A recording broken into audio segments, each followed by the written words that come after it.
नमस्कार. आपण बघत आहात ABC न्यूज. नारायणबाबा जत्रा आणि भंडारा उत्साहात संपन्न. दुधर गावातील श्री नारायणबाबा यांच्या जत्रा आणि महाप्रसाद सोहळ्याला भाविकांनी मोठ्या संख्येने उपस्थित राहून दर्शनाचा लाभ घेतला. पहाटेपासूनच मंदिर परिसरात भक्तांची गर्दी पाहायला मिळाली. यावेळी धार्मिक विधी, आरती आणि महाप्रसादाचे आयोजन करण्यात आले. विविध गावांमधून आलेल्या भाविकांनी श्रद्धापूर्वक दर्शन घेतले व भंडाऱ्याचा प्रसाद स्वीकारला.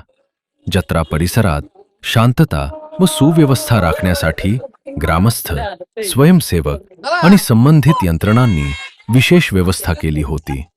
सर्व कार्यक्रम भक्तिमय वातावरणात आणि उत्साहपूर्ण वातावरणात पार पडले. श्री नारायणबाबा यांचे असलेले वंशज यांच्या हस्ते पालखीची मिरवणूक आणि दहीहंडी फोडून काल्याचे वाटप करण्यात येते. गावकऱ्यांच्या सहकार्यातून महाप्रसादाचे मोठ्या प्रमाणात आयोजन करण्यात येते. तसेच लहान मुलांसाठी विविध प्रकारच्या मनोरंजन वस्तूचे आणि खाऊचे दुकाने देखील ह्या दिवशी बघायला मिळतात. अशोक चौधरी, ABC.